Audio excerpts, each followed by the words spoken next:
তো চলো আজকে এই বৃষ্টির মধ্যে বিকেলে কি করলাম সেগুলোই তো তোমাদের সাথে শেয়ার করব। গাইজ আজকে জানোই যে আজকের দিনটা কিন্তু খুব সুন্দর, একটা দারুণ ওয়েদার। কারণ আজকে কিন্তু সারাদিনই বৃষ্টি চলছে। তো এই বৃষ্টির মধ্যে কিন্তু শাশুড়ি আর বৌমা আমরা কিন্তু দুজনে বেরিয়ে পড়েছি।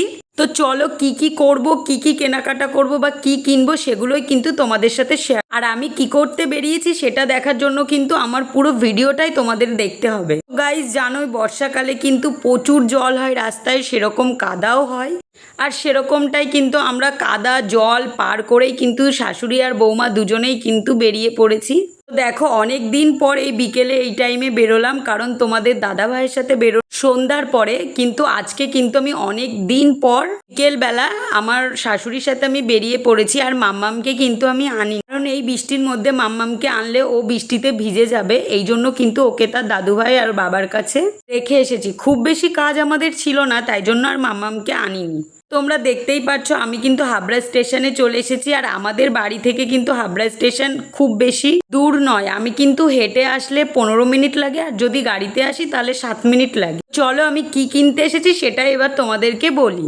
তো দেখো তোমরা বুঝতেই পারছো আমি কিন্তু শাকার দোকানে চলে এসেছি। তো শাকার দোকানে কিন্তু শাকা পরবো, তাই জন্য, কারণ আমার ডান হাতের শাকাটা বেড়ে গেছিলো, এই জন্য আর এক হাতে পড়েছিলাম। তো তোমাদের দাদা বললো যে এক হাতে শাকা পরাছো ভালো লাগছে না, আর আমার শাশুড়িও বললো তো চলো আজকে পরিয়ে নিয়ে আসি। সেরকমই অনেক রকমের শাকা দেখছিলাম, কিন্তু গাইজ আমার কিন্তু মকরমুখো শাকাই খুব ভালো লাগে। তো সেরকমই আর কি আমি বললাম যে আপনি মকরমুখো শাকা দেখান, তো আমি সেটাই পরেছি। তো চলো আমার হাতে কিন্তু এবার ওই কাকু কিন্তু শাকাটা পরিয়ে দেবে।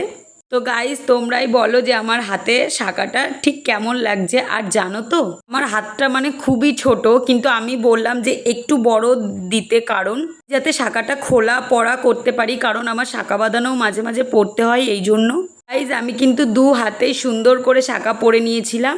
তো শাকাটা পরে আমাকে কেমন লাগছে অবশ্যই কিন্তু কমেন্ট করে জানাবে। আর বিবাহিত ঢাকা সিঁদুর কিন্তু একটা আলাদাই ঐতিহ্য, যেটা না পড়লে কিন্তু একদমই ভালো লাগে না। তো চলো, দাম কিন্তু অনেক সামান্য, কিন্তু একটা মেয়ের কাছে এর মূল্য অনেক বেশি।